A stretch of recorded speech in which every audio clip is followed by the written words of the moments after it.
tonight, a tenuous peace is holding in Gaza. There is concern about increasing violence in the West Bank. October saw the highest number of Israeli settler attacks since records began. Increasingly large and violent gangs of Israeli settlers are attacking farmers, civilians, residents, driving people from their homes, burning businesses, even a mosque. So what's being done about it? Chief Foreign Correspondent Ian Pannell has a look in tonight's Prime Focus. Gangs of violent Israeli settlers running riot in the West Bank, spreading terror in Palestinian communities. Brutal assaults caught on camera. Oh, come on, don't hit her! Roughly the size of Delaware, the West Bank has been occupied by Israel since the War of 1967. It's home to millions of Palestinians and a rising number of Israeli settlements considered illegal under international law. Since a ceasefire in Gaza, there's been a surge in violence here, committed by extremist groups of settlers. October was the most violent month of attacks since UN records began in 2006. Israeli human rights groups, activists and the opposition are accusing the government of stoking the attacks, and the Israeli army has been repeatedly accused of standing by and letting it happen. What it feels like is that the settlers now recognize that they run the place.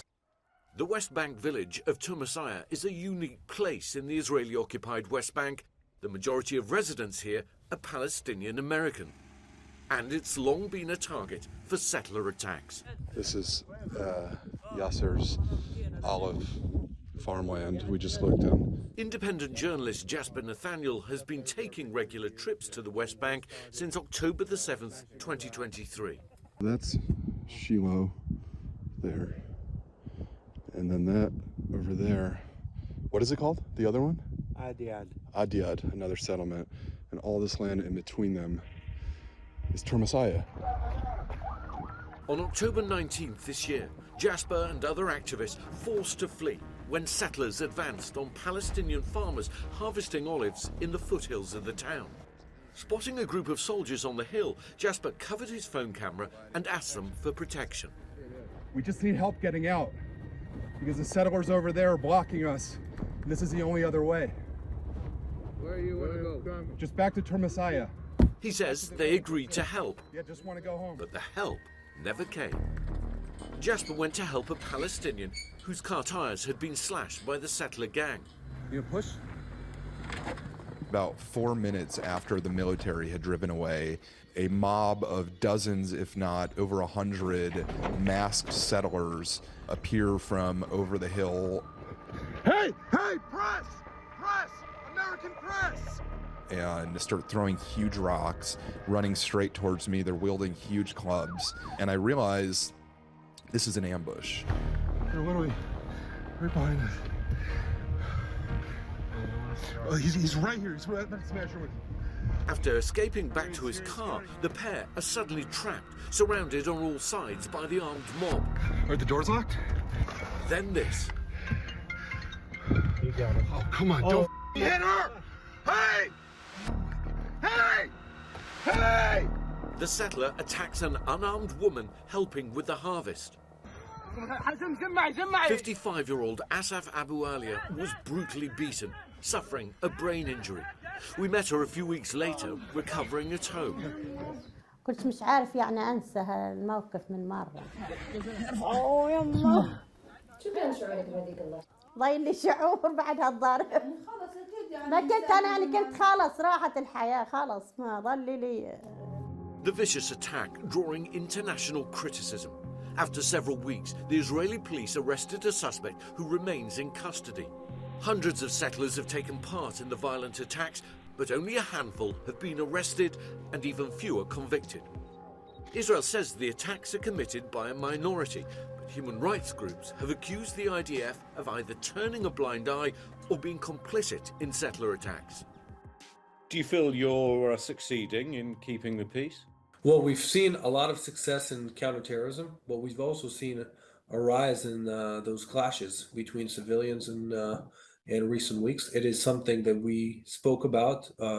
Head of Central Command and the head of the Army, the Chief of General Staff, spoke about it, said this does not go according to our values, this is unacceptable. Just want to take exception with your characterization of these incidents as clashes. If a group of people go onto someone's property and either force them out, set fire to it, beat them, destroy property, is it fair to describe that as a terrorist act?